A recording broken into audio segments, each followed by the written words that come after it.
literally saved my life. No joke. Like this firm wouldn't exist but for you. 3, 2, 1, let's go.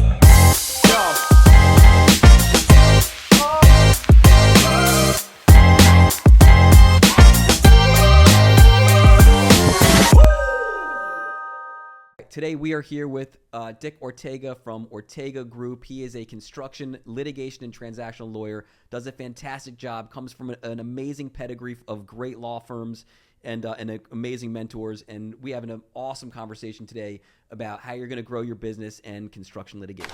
When I left my firm and you reached out and you had a few of these cases that your firm had been conflicted off of, I had no cases.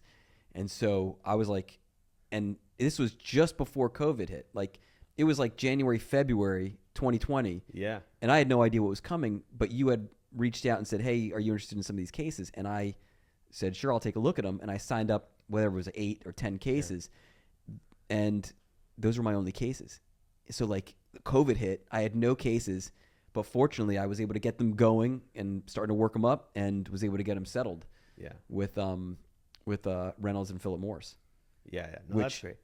But the reason you're able to do that is because you had tried these cases. You knew you knew the facts. You knew what was going. Those are complex cases that, if you were doing them for the first time, they would take years. But once if you understand the history of what's going on there, then it kind of gives you a lot of leverage to put the clients in a position to settle the case. I miss it. I do miss I miss tobacco litigation. I don't know about you, but like it was just such a high level of practicing law and representing people and going to court and dealing with defense firms that were like, these are top high-end firms with like the highest ranking like lawyers who came from the best law schools to go to these big firms, and they would keep you busy. You know what I mean? Like like I came from not a great school. I went to Nova, you know what I mean? And then I'm going up against the Harvards and the Yales and the Stanfords and like all these top-notch students. And it was like, that was our training ground. Yeah. You know what I mean? I talk about this at least once a week, and my team is probably like sick and tired of hearing it. There was such a different level of practice, and look, some of the stuff they did, we don't like the way that they characterize law and all these different issues, but it was such a high level of practice in terms of focusing on the issues that mattered and moving the case forward. And these were good lawyers. So it pushed you to be a better lawyer, better writer, better orator, deliver better messages, prepare your client and prepare yourself for the depositions. And some of the commercial cases or construction cases that I have, and sometimes these are also senior attorneys, but the level of practice just isn't there. And sometimes clients think that that's a good thing. And there's certain advantages, but you end up arguing over and wasting a lot of time on irrelevant issues, and that's a frustrating part of sometimes dealing with lawyers that are have not practiced at that level or don't practice at that level anymore, and you just spend a lot of time chasing down irrelevant issues, and if you don't do it, then it complicates the case. So people raise issues that they shouldn't. And then you spend months in litigations moving to compel over discovery issues that shouldn't be driving the case. Yeah, it tends to end up being a waste. And it's like I'm trying to think in the tobacco cases, those lawyers, they like, as much as we didn't like the arguments they made or how they characterized the law, at the end of the day, like, there are two sides, right? There's the plaintiff side, there's defense side, and as angry as you can get towards some of their things that they raise, they were right about a few things, at least according to appellate courts. The appellate courts came back and said, hey, we agree with the tobacco companies on these issues. And it was like, as much as you're upset about it, it was like, well, you know what? The law is the law, and they made a good argument, and they won, Yeah. But it really is like, when you, as young lawyers like us, getting like raised in that arena, like when you go up against lawyers like that, you become so much better at what you do, because they are coming from elite law schools. They know, like you said, they write. Their writing is so pristine. Yeah. They may not have, some of them, I think, like some of the younger lawyers that came from those great law schools, they don't have that ability to get in front of a jury or, great speakers. Some of them are really great at like oral argument and arguing hearings, but maybe not presenting a case to a jury. but every one of those law firms had those guys, you Yeah. know, or women that were just like get up in front of a jury and was just like you were like scared to listen to their arguments, like talking to a jury because they just sounded so good. Yeah. You know? And I had, so prior to working at Ferraro, I worked at the big law firm in DC, and it was that similar experience, right? Like where every partner, every other attorney went to a big law school. I mean, I went to FIU Law, and it's grown. The school's doing great, but it's not a 50-year, 80-year school with this great alumni. It's a school that's up and coming at best.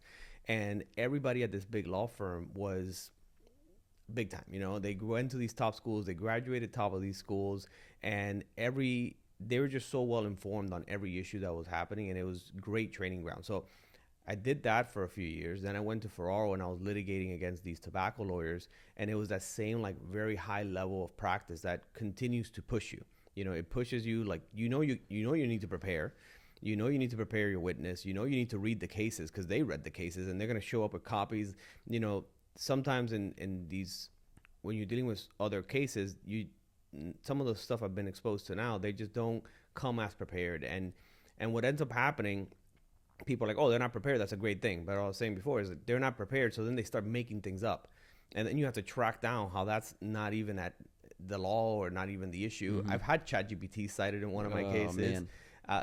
It's an interesting thing, but yeah, having that background and that foundation is crucial to like building a practice and like knowing and building your own confidence and whatever comes your way. Yeah, it really is a gift because like you said, like you go up against people now, and it's like it's almost like you're in the Matrix a little bit. It's like, man, they don't know what they're doing. Like they don't see the train wreck that's about to happen to their client's case or whatever. Yeah. You know. I tried a case back in September, and it was last September. Ended up being a $25 million verdict, and the lawyers that I went up against were great lawyers. They weren't tobacco lawyers, you know what I mean? And I came from that tobacco arena, and I don't think they saw what was happening as it was happening, you know, because I showed up, I had the PowerPoint presentation, I had all the evidence, I had all like the good, like the stuff that's going to bring this case to life in the courtroom, where they didn't have it, you know what I mean? I remember this. And as far as talking about like prepared, like you mentioned, like just being totally prepared for what's going to come. I think that that high level practice, it gets you prepared for that, right? Yeah. Like I remember, I knew there was this one piece of hearsay that I wanted to get admitted to evidence. I knew I was going to ask a witness a question, and I was like, guarantee they're going to object to that question. Like there's no doubt. And so I sat down, I did the research, and I found that one case that was like directly on point. Highlighted little pieces of it. Asked the question at trial. They object. We go sidebar, and I should walk up with 3 cases, hand one to them. Judge, take a look. It's highlighted, and she's like, "Yep, overruled. You can ask the question." You know, nothing feels better than that. Yeah, and that's the type of stuff that I think is crucial. Like when you're preparing for a case, when you've been there, then you know where you're gonna hit roadblocks, and then you can anticipate them and prepare for them. You know, like, so having been the distance on these trials, you know, like, okay, this is gonna be an issue. Is there a way around it? How do I beat this obstacle? Yeah, and sometimes you get, you know, sometimes like in the earlier days, it's like that trial and error. Like you've been through it. Maybe you got bit by because you didn't have that case ready, or you didn't have whatever it is ready, and then next time, you know, it's like you got to look back and learn from your mistakes and see how you can improve, and then keep going. That's another thing I talk to my team about is, you know, eventually making that transition where there's some lawyers that started and they've always kind of been working like at a big picture, and they're very good at making arguments, you know, on the fly and you know, moving and shifting around. But when they get pressed with real like competent counsel like we had in tobacco, they can't move around because now the other side is very prepared. So if you start and you're a very prepared lawyer, what the issue that I'm seeing is even some senior attorneys where they stay in the details. And I had a former partner of mine that used to tell me, he's like, you can't lose the forest for the trees. So you got to prepare, you got to do the work, but then you got to take a step back and anticipate and think about where you're going. Because you can spend months in litigation or years in litigation chasing down shiny objects or distractions. So you got to understand how to beat those and improve those points, but also develop the strategy as you're doing it. Yeah. See, I mean, I think I see that like you you have that mentality where there are so many people, they do get lost. They go down the rabbit hole, and it's just like, you got to stay away from the rabbit hole. Yeah. Okay. It's not going to lead you anyplace good. Yeah. Like, you got to look at what's the big picture. What are like the 3 key things that you need to crush it, and then hone in on those, get that evidence, and go. Yeah. You can't get lost. Yeah. And I think you know what? That's almost like why there's so many, I think, mental health issues in law. And I don't know if you ever see this, but like, even if you think of like pro se litigants, like they get so lost in so many of the details, and they don't realize that it's just like, you're going in the wrong direction.